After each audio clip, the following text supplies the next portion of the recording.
India गठबंधन में seat sharing को लेकर हो सकती है मुश्किल। जी हां, बीजेपी बोली एक दूसरे को ठगने में लगे हैं, तो वही राजद ने कहा हमारी नीयत में ठीक है। आपको आगे बताते हैं पूरी खबर, बने रहिए अंत तक हमारे वीडियो के साथ। नमस्कार, आप देख रहे बिहारी करेजा और मैं हूं आपके साथ सृष्टि वर्मा। बता दें आपको कि इंडिया गठबंधन की कोऑर्डिनेशन कमेटी की बैठक बुधवार को दिल्ली में आयोजित की गई थी। जी हां, इस बैठक में सीट शेयरिंग को लेकर सहमति नहीं बन पाई है, तो इससे बीजेपी को हमला करने का मौका मिल गया है। साथ ही बीजेपी ने कहा कि घमंडिया गठबंधन में सीटों का बंटवारा आसान नहीं है।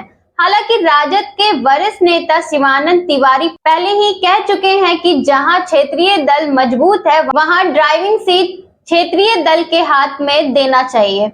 साथ ही बिहार में क्षेत्रीय पार्टियों में राजद और जेडीयू मजबूत स्थिति में है, वहीं वाम दल भी पहले से थोड़ा मजबूत हुआ है। यही वजह है कि पिछले दिनों माले के राज्य सचिव कुणाल ने कहा कि पिछले लोकसभा चुनाव नहीं बल्कि विधानसभा चुनाव परिणाम का अनुसार सीटों का बंटवारा होना चाहिए था। और बता दें आपको कि 2020 विधानसभा चुनाव में माले ने 19 सीटों पर चुनाव लड़ा और 12 सीटों पर जीत दर्ज की थी। जी हां, और जबकि कांग्रेस ने 70 सीटों पर चुनाव लड़कर 19 सीटें हासिल की थी।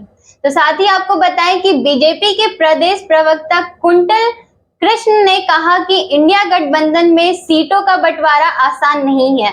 सिर्फ बिहार की बात नहीं, प्रत्येक राज्य में भी इंडिया गठबंधन का यही हाल है। असल बात यह है कि गठबंधन की पार्टियां एक दूसरे को ठगने में लगी है। और साथ ही आपको बताएं कि राजद के प्रवक्ता मृत्युंजय तिवारी ने कहा कि बीजेपी के नेता पहले अपनी चिंता करें। पहले बीजेपी कहती थी कि विपक्ष एकजुट नहीं होगा और विपक्ष एकजुट हुआ और कोऑर्डिनेशन कमेटी की बैठक भी हुई। साथ ही उन्होंने कहा कि हमारी नीयत ठीक है, इसलिए सीट शेयरिंग पर भी सहमति बन जाएगी। साथ ही आपको बता दें कि बिहार में इंडिया गठबंधन में राजद, जेडीयू, वाम दल और कांग्रेस शामिल है। जी हां, पिछले दिनों कांग्रेस के प्रदेश अध्यक्ष डॉक्टर अखिलेश प्रसाद सिंह ने कहा था कि पिछली लोकसभा चुनाव में जितनी सीटों पर लड़े थे उतनी ही सीटों पर कम से कम चुनाव लड़ेंगे।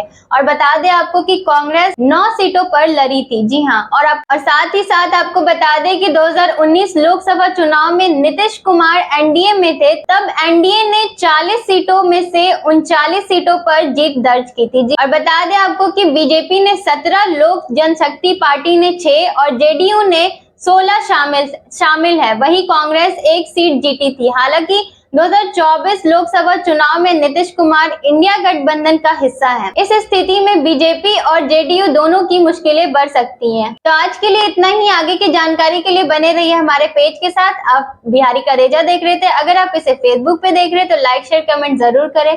अगर आप इसे यूट्यूब पे देख रहे हैं तो सब्सक्राइब करना ना भूलें। धन्यवाद।